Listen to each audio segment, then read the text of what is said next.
Welcome to the NitWits, a weekly roundtable discussion on the Penn State Nittany Lions, now in its 26th season.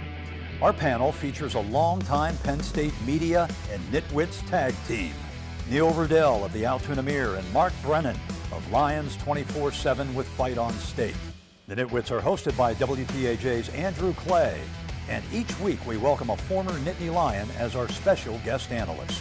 The NitWits are brought to you by Irwin Financial, Raymond James, a firm foundation for your financial future. By DeLeo Games, serving the community since 1945. By Monarch Cleaners, for all your dry cleaning, carpet cleaning, and rug cleaning. By Reed and Solaney Orthodontics, providing friendly, family-focused orthodontic care in Altoona, Bedford, and Huntingdon. By McAleer's Plumbing, specializing in plumbing, heating, and air conditioning, serving our community since 1886. By RE/MAX Results Realty Group, committed to a culture of professionalism, productivity, and exceptional service. By Dorman's Jewelry, the answer is always Dorman's. By Star Beverage, no matter what type of weather, we are a convenient drive-through one-stop beer store. By Brent Kogan Electrical Services, lighting the way for you.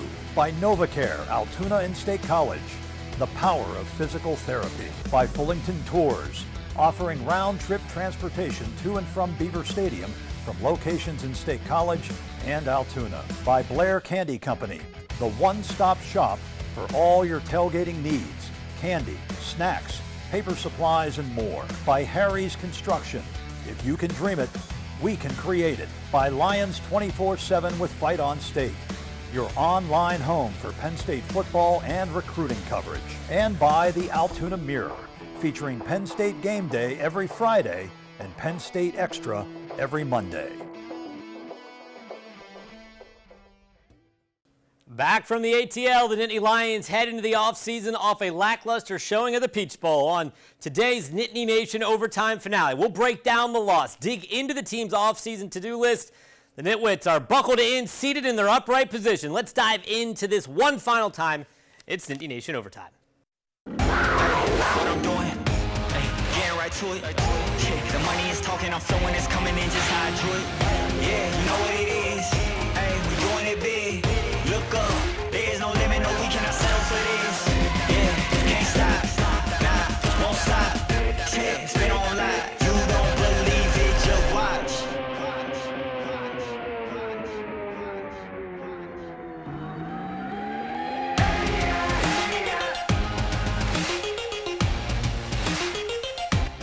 Back inside the Nittany Nation studio one final time. It's Nittany Nation Overtime. I'm Andrew Clay, Mark Brennan, Neil Rudell, and former Nittany Lion Joe Nastasi, our guest on this week's show, guys.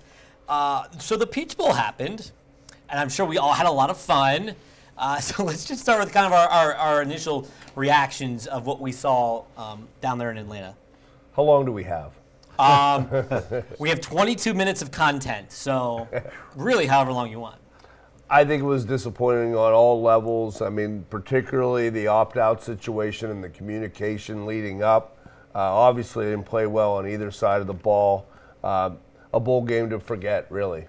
Yeah, I think you were looking at one team that was playing in its first New Year's Six bowl and looked like it really wanted to get after it. And then you had another team where, as Neil mentioned, you know, the lack of clarity on who was going to play and who wasn't going to play. It really ended up in the long run biting them, especially defensively, and they just weren't able to recover from it. And listen, this is kind of the new normal. Unfortunately, you would hope that more guys would opt into these kind of bowls, and maybe with the playoff, they will. But that sure looked like one team that hadn't been there and really wanted to prove itself and give Lane Kiffin and Ole Miss credit. They did that. Penn State was the opposite. I mean, we could be sitting here like Florida State right now. You know, I feel like they're so far away. You think about the situation, what they just went through, and we talked about it earlier. It's like, you know, with everybody leaving, it's a whole different team. So the team that you watched all year is not what the fans are going to see at the end of the year. You know, you're hoping that this cleans it up, but there's got to be something at stake for them. There has to be, you know, incentivized or penalized one way or the other.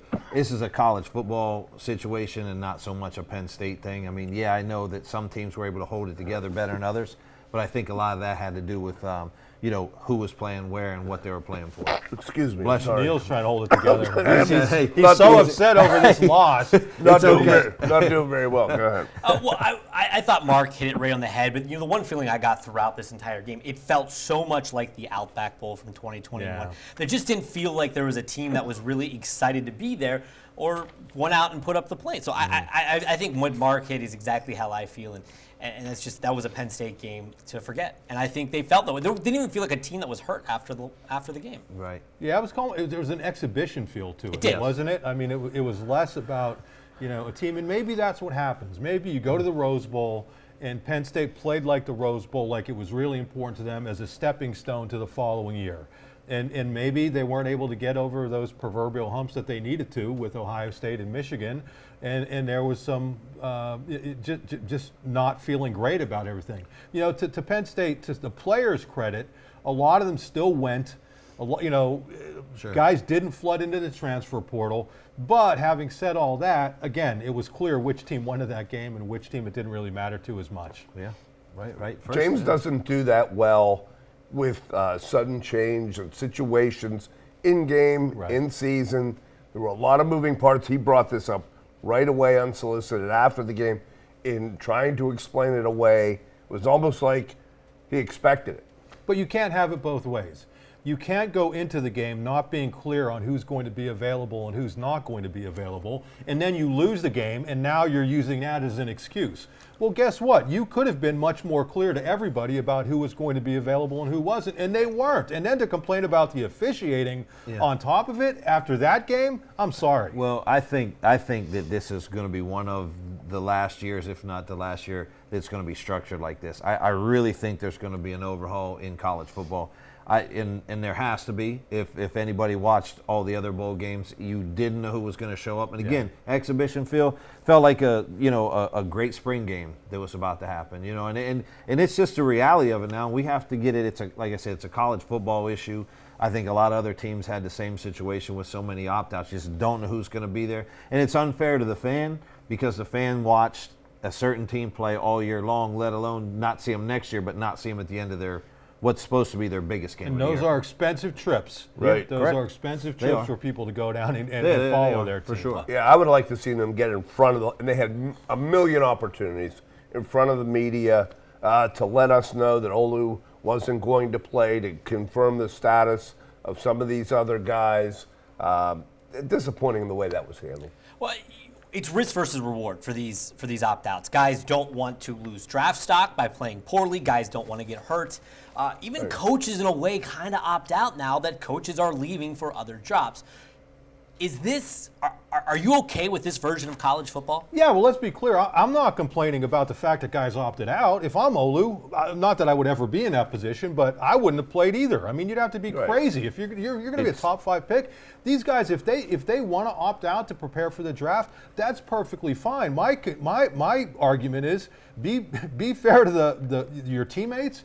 Be fair to the fans, be fair to everybody who supports the program, and be clear about your decision much earlier. Not walking on the field before the game in uniform with people wondering if you're going to play when you've already been declared out. We talked about before. It's a top to bottom structure. I mean, you can't have the coaches able to just leave whenever they have a better opportunity, because everyone's always going to look after themselves. And I'm not blaming, just like you're not. We're not blaming anybody for making the decisions they're making.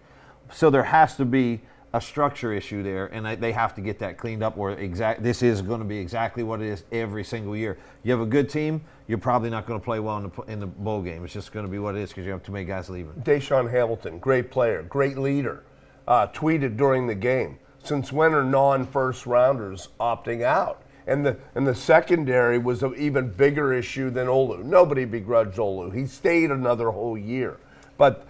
And I think some of these decisions with the secondary were more last minute.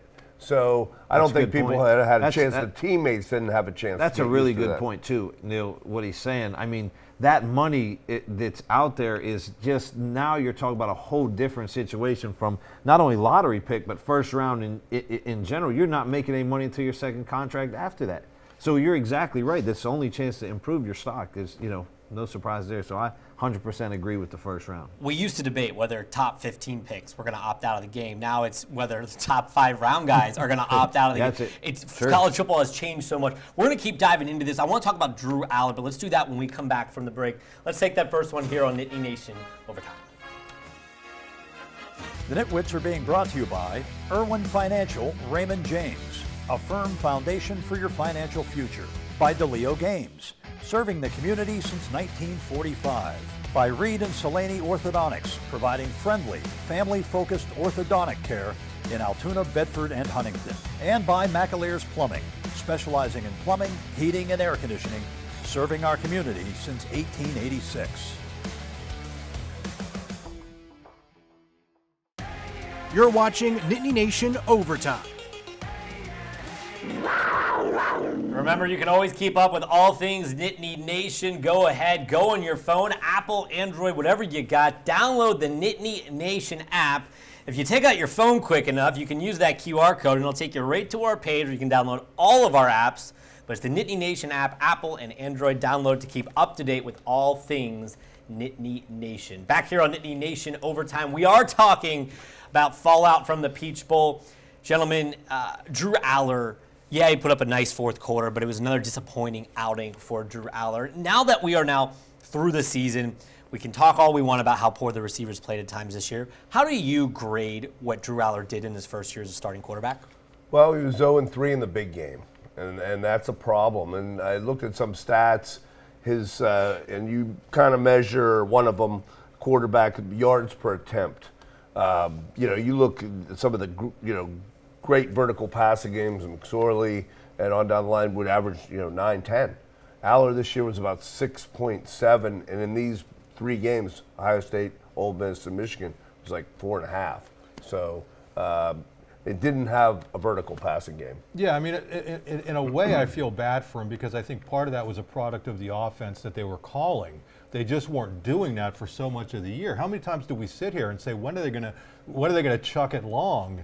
And they just didn't do it. They just didn't do it. They needed Chuck Long. Yeah, they actually Chuck Fusina maybe or Chuck Burkhardt. But the other side of it though is as you look at these other bowl games, even with Ole Miss and Washington and some of these other teams, the receivers making just great catches. So I think there's a chicken and an egg aspect to this where Aller has to be better, no doubt. But they need better receivers around him. Those guys really underperformed, and some of those guys have been around. This was a first-year starter who could have used some help. So he's not without blame, but he could use some help. What surprises me a little bit is you turn that TV on and you watch these other games, and you just watch some dynamic plays, and you're looking at the universities they're playing for. And it is a little confusing. It's a little upsetting that we don't have – I mean, I'm talking about a lot of different teams that are not considered Penn State, Michigan, Ohio State caliber teams that just have guys out there getting it done. And I understand there's a lot to it, and like you said, chicken, egg, all that, and I get all that. But it is a little disappointing that we don't have those guys on the edges for us that can get downfield and make plays. Maybe it's a combination of everything we just talked about. Well, losing Parker Washington going into the year or after last year hurt, but I question their assessment of the portal. Okay, they ended up with 2 guys. They burned 2 scholarships in the portal, with Cephas and McLean, and neither one of them became impact players. Well, one of them's gone already, so that scholarship's opened up for Julian Fleming. Yeah, I think the most concerning thing about Drew Aller this year, we didn't see growth, and that's you've been the starting quarterback since last December for this team, since last January, since the Rose Bowl. You didn't grow throughout the season. We didn't see a substantially better quarterback as the season went along. And for a young guy not to grow, that obviously is really concerning. Now, you guys talk about wide receivers. What are some of these other roster concerns or off-season things this team needs to accomplish? Well, you just real quick, I mean, you had 3 offensive coordinators, too. So that will be the one of the real stories going into the year is Kodal Nicky, see how he does. Yeah. He's coming from Kansas with a good resume. I thought they got away from the run in this game. It made me mad. They drove down the field. You're first and you're in the red zone, and they're throwing. With a bad passing game, you're throwing. And there were 3 or 4 calls in that game where they could have been running while they were still in the game that they were throwing. Yeah, I think if there was a silver lining to that game in the DBs opting out, it's that it forced some of these guys, some of the younger defensive backs, to go in there and play. And even if they struggled, I think a Cam Miller, it's going to be a better experience for him, Zion Tracy, Elliott Washington, King Max saw a few snaps. I think that's going to be a benefit for those guys moving forward, because I think they're going to all be asked to fill bigger roles. So that's an area that I would really look at, because they're losing 3 really good defensive corners. backs. Yeah, the corner play. Yeah, the corner play will be big. I mean, because we've been really had a luxury the last handful of years to have really good corners. Linebackers, I think you're good. I think the defense is going to reload offensively. I think they're going to be okay, but you got to get some guys on the outside there. I agree with you 100%. I think that'll really make a difference. I do think, I'm sorry to interrupt you, Joe, but sure. I do think getting Tyler Warren back is big. You know, Khalil Dinkins, he showed, he flashed during the season, but Tyler Warren to me is a guy who, if he wanted to, Both could go. those They're guys. probably hoping that he doesn't change his mind. And he would have every right to. Right, but I don't think he is. I think once a kid makes that decision, he's going to stay. But both to of have those him guys are coming good. back is another key part. Right. Penn State already added a wide receiver in the portal this week. If you were to add only one more player in the portal, yes, a receiver could be helpful, but if I had to say offensive lineman or corner, what does Penn State need more? Well, I don't think you can ever have too many offensive linemen. Especially if one's the son of a former Penn State player from Wisconsin who just entered the portal.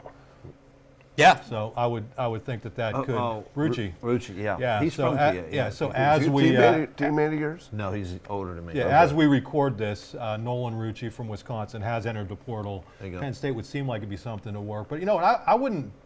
A lot of people are talking about Julian Fleming, and this guy was a 5-star out of Pennsylvania, Southern Columbia. Never really reached that level at Ohio State, but he was playing with 4 different first-round draft picks, including Marvin Harrison Jr. Right. Penn State's had 1 first-round draft pick at wide receiver in the past 20 years. So he's walking into a different sort of room. You know what James Franklin's going to love? PFF, Pro Football Focus, graded Fleming as the number 2 run blocker on all of Ohio State. That's offensive linemen, tight ends, all of that. James Franklin's going to love that. James Franklin. I don't know that yet about him. I don't know. I'm with you. I'm not sure yet. I'll just kind of reserve judgment. I think transfer portal. We'll see. I'd say you're going to have to humble yourself a little bit. Those 2 guys from Pennsylvania that said no to Penn State already. Yeah. Well, absolutely. Let's dive into some accolades. Start burning your brains. We're going to give some player accolades. And we're going to do that when we come back after the break. You're watching Nittany Nation Overtime. The NitWits are being brought to you by Monarch Cleaners for all your dry cleaning, carpet cleaning, and rug cleaning. By RE/MAX Results Realty Group, committed to a culture of professionalism, productivity, and exceptional service.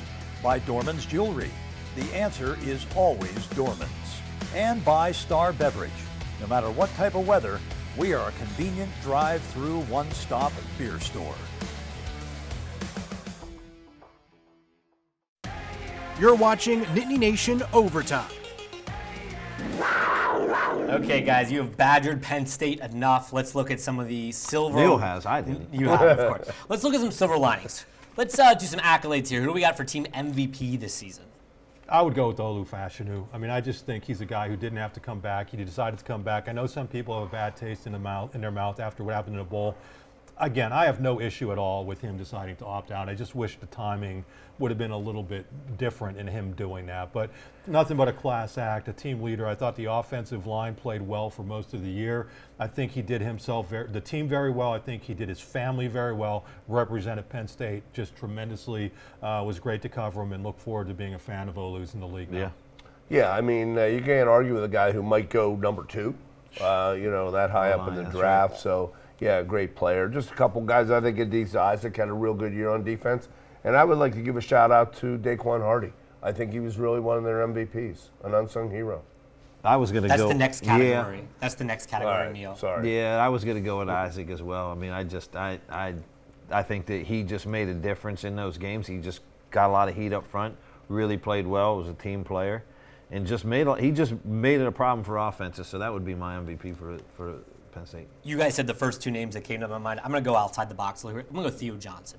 From a guy that went through a lot in the offseason, handled himself with class, became clearly a vocal leader throughout this season and played really, really well when we saw him on the field this year. I mean, he had a good season. He's going to head off to the NFL, and he's going to be another Nittany Lion tight end that we see drafted. I think Theo, maybe not quite. I think Olu and Adisa were the first two I was going with, but I think Theo was also in that tier of guys who really stepped up from an MVP perspective. Now, Neil, now we'll get to unsung heroes. You got to me soon. Want another one? No, you already said Daquan, so we're just going to go to Mark. I'm going to go with Riley Thompson. I mean, here's a guy who came in. We didn't know how many years of eligibility he had. He didn't either. Now he's got 2 more, and he picked the wrong year to be an outstanding punter in the Big Ten because you had the kid from Iowa. You had some really, really good players. But to me, Riley Thompson, if you look at those Michigan and especially the Ohio State game, the work that he did helping to keep Penn State in those games. Flashing back to John Bruno back in '86, some of the great punters they've had. Riley Thompson, tremendous, and just a huge. When we learned after the season that he's coming back, huge news for Penn State. Go ahead, Joe. I'll tell you what, man. I don't know the one. I was gonna say Hardy as well, but then I can't remember his name. Number 21. Winston. Winston, the younger kid. I really like his game. I think he's going to be a really, really good. He played inside a lot. I know he played that nickel corner. He played some safety. I mean, I just thought he was a really good player. Finally, somebody in 21 who did really well in their career. Oh, nice. Sorry, Joe. That was too easy. KJ Winston was the team's. I thought they had retired that number. That's what Neil was telling me. He said that was up in the ring of fame. KJ Winston was the team's leading tackler. I'm going with Kobe King. We didn't talk as much about Kobe as we could have this year. I thought he played really, really well. A guy who just kind of flies behind Jacobs and by Carter and his own brother, right? I thought Kobe King could have Team leader next year. He's good. Team leader. Absolutely. Yeah. Falcons as well. I was thinking Falcons as well. Yeah. I thought Falcons really steadied the ship. Yeah. When you missed a couple of field goals, you were thinking, oh no, is there a kicker issue? And then Falcons like, no, I got this, guys. Yeah. I got this. Real quick before we head to break, last one. Who was the surprise player of the season? I'll go with Caden Wallace. I mean, he was a guy who's been up and down throughout his career. He always had the physical ability to do things, and I think he would be the first one to admit that he never kind of brought it all together. But I thought he came in and gave them stability at right tackle, opposite of Olu, and they had some moving parts in the middle there with guys being injured and whatnot. So I thought Caden Wallace, to me, was a guy who kind of stood out and did well for himself in his final year. I guess I would pick Winston just because I was surprised at the beginning of the year was an indicator of what they thought of him, because he ended up beating out a local kid who was a legacy player for them in Keaton Ellis, who was a real leader and represented himself well. But it showed you what they were expecting from Winston, and he delivered. I was going to say Daquan Hardy. I think that one kind of came out of nowhere. I don't want to say nowhere, but the guy that really wasn't slated in there to play a lot, and start. But again, Pittsburgh kid, tough, did his thing out there. I thought that was a surprise for me. And one guy, could we mention Johnny Dixon? Because I thought he led the nation in sacks by defensive backs. I think he did a lot of different things, and I would hate to just leave him out of this combo. I was definitely KJ Winston on that. I thought KJ Winston supplanting a guy who had started before, and just as such a young guy, definitely was a surprise for me, and he definitely earned it, though. He had a great season. One last break. When we come back, we're going to go over our Nitwit of the Year. Of course, remember, if you miss anything on the Nittany Nation pod or the Nittany Nation Overtime show, you can check it out on the podcast. It drops Monday mornings on Spotify and Apple. Right there on your store. We'll be right back. The Nitwits are being brought to you by Brent Kogan Electrical Services, lighting the way for you. By Fullington Tours, offering round-trip transportation to and from Beaver Stadium from locations in State College and Altoona. By Blair Candy Company, the one-stop shop for all your tailgating needs. Candy, snacks, paper supplies, and more. By Lions 24/7 with Fight on State, your online home for Penn State football and recruiting coverage. And by the Altoona Mirror, featuring Penn State Game Day every Friday and Penn State Extra every Monday. You're watching Nittany Nation Overtime. Guys, I know this is going to hurt you, but Nitnat of the Year, I guess I should have changed the graphic to say the year. The Nitwit, of the year. The host, me and Ryan, we won again, so let me cool off the seats. Because that's 2 straight years. Took 2 of you. That's 2 straight years. So the guest didn't win any? Guest didn't win any, Joe. We're gonna get to that. How many times were you the guest, Joe? I don't remember. Four. Can I say something really quick? Yes. I won 3 out of 4 early in the year. Neil was choking earlier in his show. I choked during the course of the season. So that was me. I had to get that in there, Neil. The host won again for the second straight year. Just saying we did something again. Good job. But it's been another great season in Nittany Nation Overtime. Great Neil. job hosting, too, seriously. Yeah. Yep. I do want to turn it over to you, Ryan. Neil, to say Yeah, I some just final want words to, here. appreciate everybody, Andrew, your behind the scenes people, Phil, Dave, and everybody who, but our guest NitWits go the extra mile and help, give us some history with the show. Joe, you've been such a great, been Appreciate here 4 that. times. Yep. Mike Irwin, Bill Cons, Steve Smear, Shane McGregor, Massimo, Justin Krapakis, Goon, Tom Bradley, and the great Spider Caldwell. So thank to all those guys. Sure. Appreciate you. Yeah, appreciate that. Been That's another fun. great season of Enjoy it. Nittany Nation Overtime. We will be back next year, same time, same place. For Neil Riddell, Mark Brennan, Joe Nastasi, I'm Andrew Clay. We appreciate you tuning in this one final episode. Have a great summer. Thanks for watching WTAJ's Nittany Nation Overtime. Tonight's show is brought to you by DeLeo Games, Cisney and O'Donnell, The Student Bookstore, Joe Comfort Toyota, Legends Power Sports, and Belding and Mall.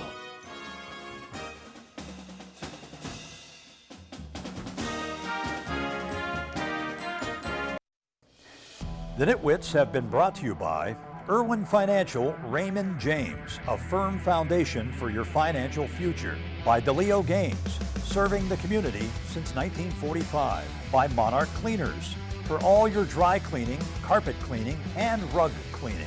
By Reed and Salaney Orthodontics, providing friendly, family-focused orthodontic care in Altoona, Bedford, and Huntington. By McAlear's Plumbing, specializing in plumbing, heating, and air conditioning, serving our community since 1886. By RE/MAX Results Realty Group, committed to a culture of professionalism, productivity, and exceptional service. By Dorman's Jewelry, the answer is always Dorman's. By Star Beverage, no matter what type of weather, we are a convenient drive-through, one-stop beer store. By Brent Kogan Electrical Services, lighting the way for you. By NovaCare, Altoona and State College, the power of physical therapy. By Fullington Tours, offering round-trip transportation to and from Beaver Stadium from locations in State College and Altoona. By Blair Candy Company, the one-stop shop for all your tailgating needs. Candy, snacks, paper supplies, and more. By Harry's Construction, if you can dream it, we can create it. By Lions 24/7 with Fight on State, your online home for Penn State football and recruiting coverage. And by the Altoona Mirror, featuring Penn State Game Day every Friday and Penn State Extra every Monday. Thanks for watching.